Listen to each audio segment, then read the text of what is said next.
يا سيدي يا رسول الله وعلى آلك وأصحابك يا حبيب الله الصلاة والسلام عليك يا سيدي يا شفيع المذنبين الصلاة والسلام عليك يا سيدي يا شفيع المذنبين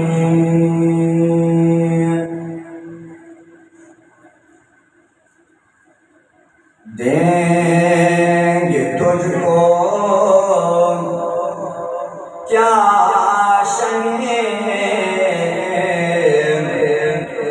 جود و عطا پہ چھوڑ دیں گے تجھ کو کیا جود و عطا پہ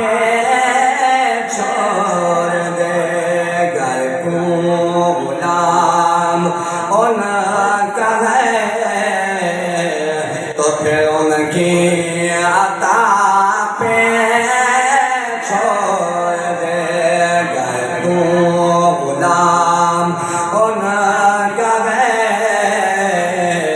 تو پھر ان کی عطا پہ چھوڑ دیں گے تجھ کو کیا جود و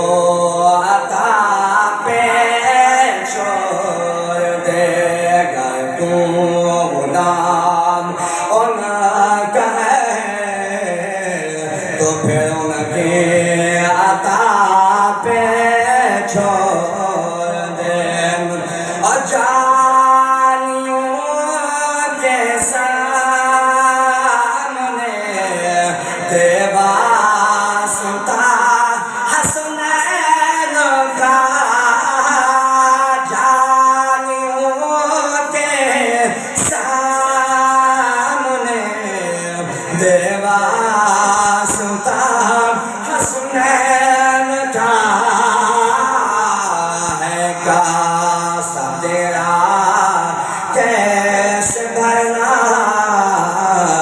ابو بکر و عمر پہ چھوڑ دے کاسہ تیرا کیسے بھرنا ابو بکر و عمر پہ چھوڑ دے جہاں آج کل بہت زیادہ فتنے پھیلے ہوئے ہیں وہاں ایک فتنہ یہ بھی ہے کوئی اہل بیت کی محبت کا دعویٰ کر کے صحابہ کو نشانہ بنا رہا ہے نعوذ باللہ من ذالک اور کوئی صحابہ کی محبت میں اہل بیت کو نشانہ بنانے کی کوشش کر رہا ہے مگر ہم اہل سنت و جماعت ان دونوں لوگوں کو یہ بتانا چاہتے ہیں جب تک مجدد دین و ملت حضرت شاہ احمد رضا خان فاضل بریلوی رحمت اللہ علیہ کو ماننے والے لوگ موجود ہیں دفاع صحابہ بھی ہوتا رہے گا دفاع اہل نبی بھی ہوتا رہے گا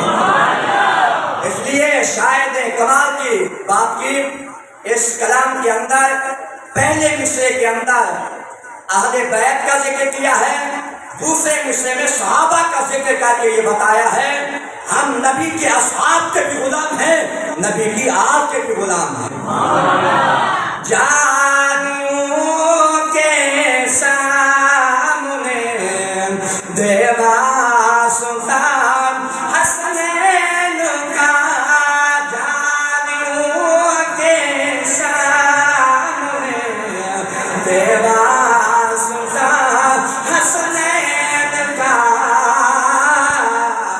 ہے کاسہ تیرا کیسے بھرنا ابو بکر و عمر پہ چھوڑ دیں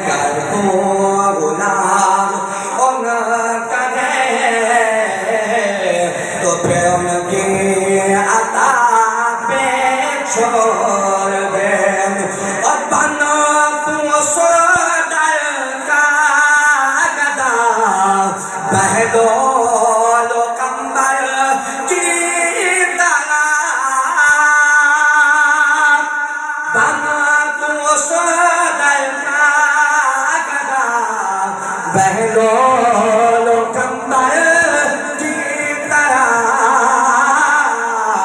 پھر فیصلہ جنت کا تو مشکل کشا پہ چھوڑ دے. نعرہ تکبیر، اللہ نعرہ رسالت، نعرہ تحقیق، نعرہ حیدری، عظمت و شان مصطفیٰ. زندہ باد. ہم الحمدللہ حیدر حیدر بھی کہتے ہیں.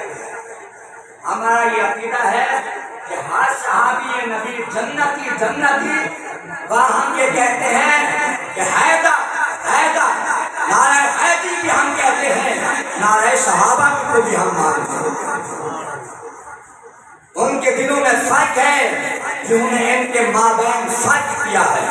ہم صحابہ کے بھی غلام ہیں، نبی کی آل کے بھی غلام ہیں. سبحان اللہ.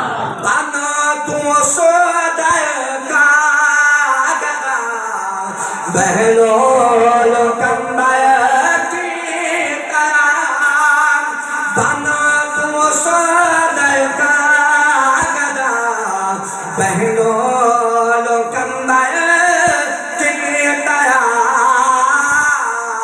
پھر فیصلہ جنت کا تو مشکل کشا پہ چھوڑ دے. پھر فیصلہ جنت کا تو مشکل کشا پہ چھوڑ دے. سبحان اور اللہ. آخری شعر کے کمال کا ہے.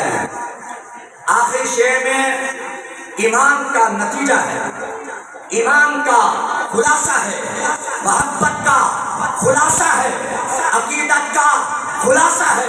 کمال کی بات کی شاعر ہے کہ اپنی بخشش کی فکر کرنے والا ہے تو کون. اپنی بخشش کی فکر کرنے والا ہے تو کون. یہ مصطفیٰ کا کام ہے تو مصطفیٰ پہ چھوڑ دے. مصطفیٰ کا کام ہے تو مصطفیٰ پہ چھوڑ دے. اپنی بخشش کی فکر کرنے والا ہے تو کون. اپنی بخشش کی فکر کرنے والا ہے تو کون. یہ مصطفیٰ کا کام ہے تو مصطفیٰ پہ چھوڑ دے. مصطفیٰ کا کام ہے تو مصطفیٰ پہ چھوڑ دے. لگتا ہے یہ کبا آپ کو شعر آپ کو سمجھ نہیں آیا، ورنہ نعرہ لگنا چاہیے تھا یہاں. نعرہ تکبیر، نعرہ رسالت. بخشش کا طالب ہے. ہر بندہ چاہتا ہے میری بخشش ہو جائے، لیکن بخشش حقیقت میں مصطفیٰ کے صدقے ہی ہونی ہے. اپنی بخشش کی فکر کرنے والا ہے تو کون. اپنی بخشش کی فکر کرنے والا ہے تو کون. یہ مصطفیٰ کا کام ہے تو مصطفیٰ پہ چھوڑ دے. دیں گے تجھ کو کیا چاہیے جو دو عطا پہ چھوڑ دے. گر تو غلام ان کا ہے تو پھر ان کی عطا پہ چھوڑ دے. سبحان اللہ. الحمدللہ مرکزی جامع مسجد ثانیہ رضویہ میں یاد رکھیں ہر چیز سے پہلے عقیدہ ہے. اگر آپ کسی کو پیر بناتے ہیں تو اس کے لیے پہلی شرط یہ ہے کہ اس کا عقیدہ صحیح ہونا چاہیے، دوسری شرط یہ ہے کہ وہ عالم ہونا چاہیے، تیسری شرط یہ ہے کہ وہ باشرع ہونا چاہیے۔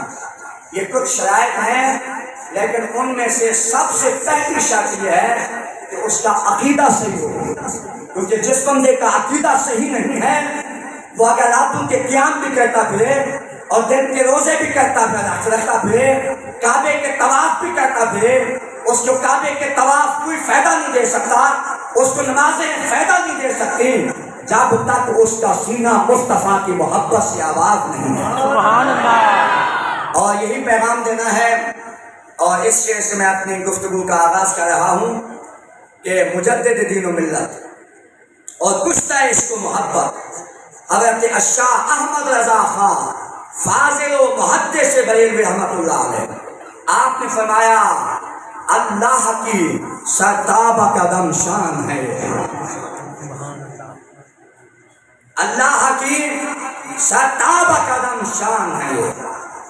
تھوڑا سا تاج میں چلو میں پڑھ لیتا ہوں کہ اور آپ تاج کو میرا پسند فرماتے ہیں، میرے اعلیٰ حضرت کیا خوب فرماتے ہیں کہ میرے آقا کی شان میں ہے اللہ کی سرتاب قدم شان ہے یہ، اللہ کی سرتاب قدم شان ہے یہ، انسان انسان وہ انسان ہے یہ، اور قرآن تو ایمان بتاتا ہے یہ، قرآن تو ایمان بتاتا ہے یہ، ایمان یہ کہتا ہے میری جان ہے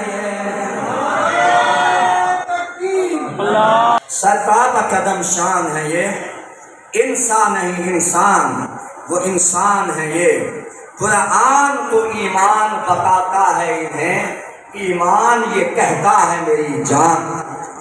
سبحان اللہ۔ میرے آقا کی محبت ایمان کی جان ہے، سرکار کی محبت ہے تو آپ کا ایمان کامل ہے، اگر سرکار کی محبت نہیں ہے تو آپ کامل الایمان نہیں ہو سکتے۔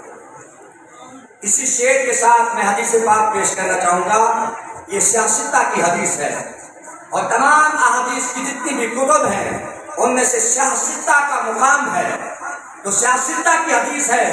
میرے آقا نے فرمایا، مدنی تاجدار نے فرمایا، لا یؤمن احدکم حتی اکون احب الیہ من والدہ وولدہ والناس اجمعین۔ میرے آقا نے فرمایا تم میں سے کوئی بندہ اس وقت تک کامل ایمان والا نہیں ہو سکتا جب تک اس کے والدین سے اولاد سے تمام لوگ مجھ سے بڑھ کر میں زیادہ محبوب نہ ہو جائے۔ حضرت عمر فاروق رضی اللہ عنہ کا ذکر تو آج کل لازمی بنتا ہے کہ وہ عقل کے اندھے جو شان فاروقی میں زبان اٹھانے کی کوشش کرتے ہیں، حضرت عمر کی شان کا یہ عالم ہے۔ میرے آقا نے فرمایا کہ اگر میرے بعد کوئی نبی ہوتا تو وہ حضرت عمر ابن خطاب رضی اللہ تعالی عنہ ہوتے۔ میرے آقا نے فرمایا میرا عمر جہاں سے چلتا ہے شیطان بھی بھاگ جاتے ہیں۔ ایک دن حضرت عمر نے بھی محبت کا اظہار کیا۔ کیا اظہار کیا؟ سرکار کی بارگاہ میں عرض کرنے لگے، یا رسول اللہ مجھے اپنی جان سے بڑھ کر، جان کے علاوہ ہر چیز سے بڑھ کر آپ زیادہ محبوب۔ سبحان اللہ۔ اور یہ بخاری کی حدیث ہے، یا رسول اللہ کائنات کی ہر چیز سے زیادہ آپ مجھے محبوب ہیں، لیکن اپنی جان مجھے آپ سے زیادہ عزیز ہے۔ جان کے علاوہ جب یہ بات کہی، یہ عمر ہیں جن کو میرے آقا نے رب سے مانگ کر لیا ہے، یہ وہ عمر ہیں 1.25 صحابہ میں سارے صحابہ مرید مصطفیٰ ہیں، آپ مرید مصطفیٰ بھی ہیں، مراد مصطفیٰ بھی ہیں۔ حضرت عمر کو میرے آقا نے فرمایا لا واللہ،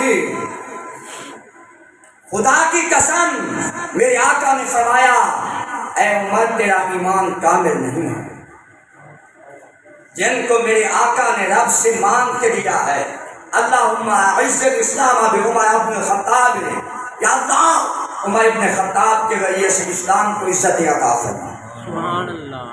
جب میرے آقا نے فرمایا عمر تیرا ایمان کامل نہیں ہے. حضرت عمر کے پاؤں سے زمین نکل گئی, آنکھوں میں آنسو آ گئے, تھر تھر کانپنے لگ گئے کہ میں کامل ایمان والا نہیں ہوا. یا رسول اللہ آپ بتائیں میں کامل ایمان والا کیسے بنوں گا؟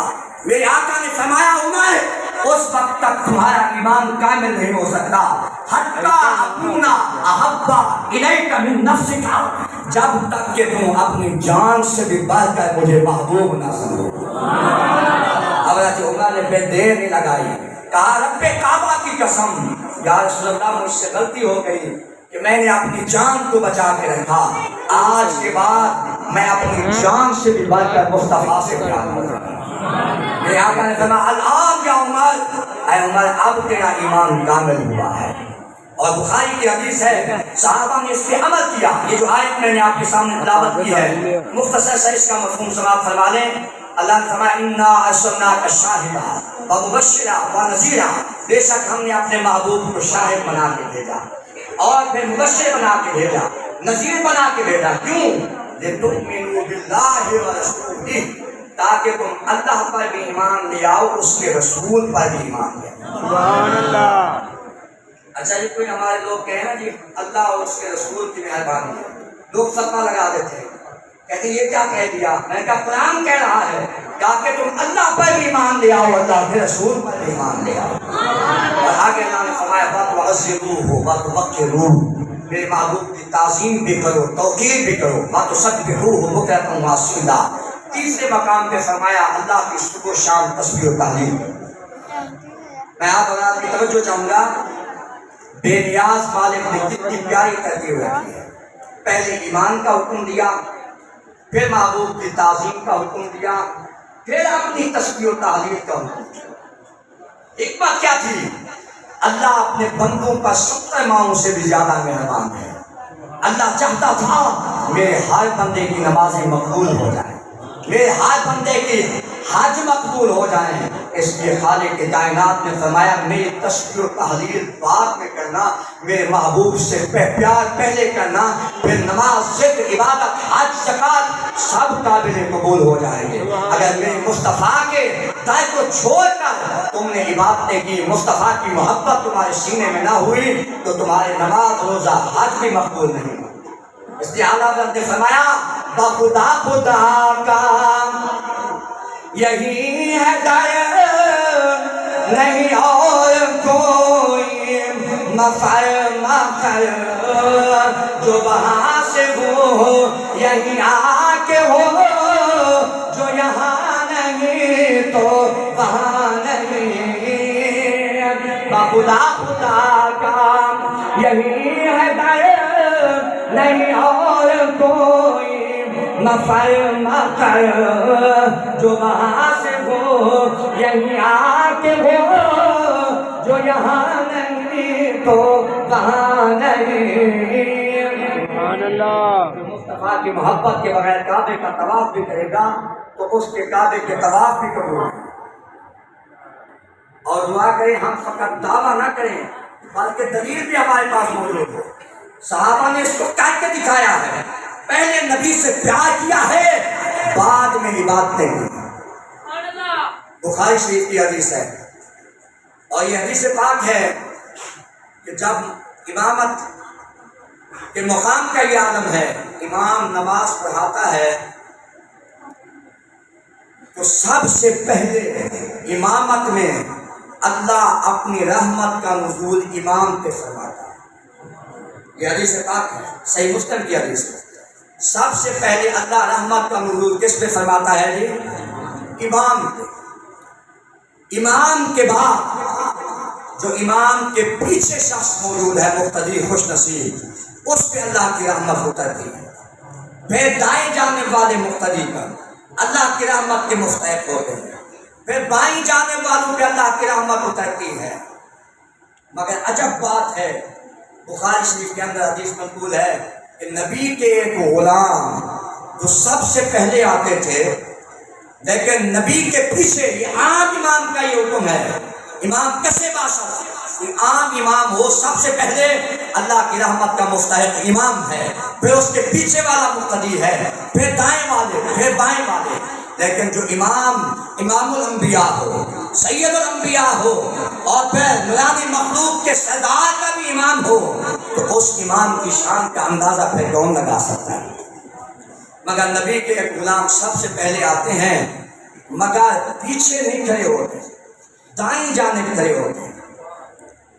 اور ایک دن صحابہ نے پوچھ لیا، کہا یار سمجھ نہیں آئی، سب سے زیادہ امام کے بعد اللہ کی رحمت پیچھے والے مقتدی پہ اترتی ہے، مگر تم اس فضیلت کو چھوڑ کر دائیں جانب کھڑے ہوتے، اس کی کیا وجہ ہے؟ سمجھ نہیں آئی۔ وہ بھی نبی کے صحابی اور ساری حدیثیں بھی سمجھنے والے، فضائل بھی سمجھنے والے ہو، لیکن کیا ہوا؟ تو اس نبی کے غلام نے کہا جب میرے محبوب تکبیر تحریمہ کہتے ہیں، میں اس سے لے کر ساری نماز میں نماز بھی پڑھتا رہتا ہوں، مصطفیٰ کا دیدار بھی کرتا رہتا ہوں۔ سبحان اللہ۔ تم فضیلت والے ہو، ہم دیدار والے ہیں۔ نمازیں غیر قضا ہوں پھر ادا ہوں، نگاہوں کی قضائیں کب ادا ہوں۔ صحابہ کا یہ عقیدہ تھا۔ اس نے کہا آج کئی لوگ یہ بھی کہتے ہیں نماز میں مصطفیٰ کا خیال آئے تو نماز نہیں ہوتی، لیکن پوچھیں ڈاکٹر علامہ اقبال سے، ڈاکٹر علامہ اقبال فرماتے ہیں شوق تیرا اگر نہ ہو میری نماز کا امام، میرا قیام بے حجاب، میرا سجود بے حجاب، اور مجھے کیا خبر تھی رکوع سے، مجھے کیا کام تھا رکوع سے، مجھے کیا کام تھا رکوع سے، مجھے کیا خبر تھی سجود کی، تیرے نقش پا کی تلاش تھی جو میں جھکا رہا ہوں۔ اور ڈاکٹر علامہ اقبال فرماتے ہیں قوت عشق سے ہر بخت کو بالا کر دے۔ سرکار کی محبت اور عشق انسان کو اس مقام تک لے جاتی ہے جہاں تک عابد بھی نہیں پہنچ سکتا۔ قوت عشق سے ہر بخت کو بالا کر دے، دہر میں اسم محمد سے اجالا کر دے۔ آپ صحابہ کی زندگی کو دیکھتے جائیں۔ جب میرے محبوب کی وصال مبارک کا وقت قریب آیا، 3 دن میرے آقا تشریف نہیں لائے، اور تیسرے دن ذرا طبیعت میں افاقہ ہوا۔ میرے آقا کے علیل تھے، علالت تھی، میرے آقا نے فرمایا مروا ابا بکر فلیصلی بالناس، ابو بکر کو حکم دو کہ لوگوں کو نماز پڑھو۔ حضرت صدیق اکبر مصلی امامت پہ ہے، نماز پڑھا رہے ہیں۔ تیسرے دن کچھ آپ کی طبیعت میں افاقہ ہوا۔ یہ بخاری کی حدیث ہے، لوگ کہتے ہیں بخاری کا حوالہ، بخاری کی حدیث ہے۔ میرے آقا وہاں جو ریاض الجنہ ہے کچھ تصویر دیکھ کے آئے ہیں، وہاں جہاں امام کھڑا ہوتا ہے اس کی بائیں جانب میرے آقا کا حجرہ مبارک تھا۔ میرے آقا نے ذرا پردہ اٹھایا، جب پردہ اٹھایا تو صحابہ نماز میں تھے، اور صحابہ نے سوچا کہ صحابہ کہتے ہیں وَظَنَّا أَنَّ النَّبِيَّ صلی اللہ علیہ وسلم خارجا من الصلاۃ، ہمیں ایسے لگا کہ مصطفیٰ نماز کے لیے باہر تشریف لے کے آ رہے ہیں، لیکن میرے آقا نماز کے لیے نہیں آ رہے تھے، اپنے حجرہ مبارک میں تھے، فقط پردہ کو ہٹائے۔ جب صحابہ کو یہ گمان ہوا وَظَنَّا أَنَّ النَّبِيَّ صلی اللہ علیہ وسلم خارجا من الصلاۃ، ہم نے گمان کیا کہ نبی پاک صلی اللہ علیہ وسلم نماز کے لیے تشریف لا رہے ہیں، تو سارے صحابہ جو تشنگی کے عالم میں تھے، پیاسے تھے کب آمنہ کے لال کا دیدار نصیب ہوگا، تو سب نے نمازوں کو چھوڑ دیا، سب نے چہرہ مصطفیٰ کی طرف اپنا رخ کر دیا۔ اب آپ ہم میں سے کسی کی طاقت ہے کوئی ایسا کر کے دکھائے؟ کوئی ایسا کہے گا تو ہزاروں مفتی ہم پہ فتویٰ لگا لیں گے، تمہاری نماز ہی نہیں ہوئی کہ تم نے جہت قبلہ کو چھوڑ دیا ہے۔ مگر صحابہ نے قبلہ کو چھوڑ دیا، سمت قبلہ بھول گئی، مصطفیٰ کا چہرہ یاد آ گیا۔ سبحان اللہ۔ وجہ یہ تھی کہ اعلیٰ حضرت فرماتے ہیں میرے آقا کا جو چہرہ مبارک ہے وہ کعبے کا بھی کعبہ ہے۔ حاجی ہو آؤ، میرے اعلیٰ حضرت کا خوب فرماتے ہیں حاجی ہو آؤ، شہنشاہ کا روزہ دیکھو، حاجی ہو آؤ، شہنشاہ کا روزہ دیکھو، کعبہ تو دیکھو چکے اب کعبے کا کعبہ دیکھو، کعبہ تو دیکھو چکے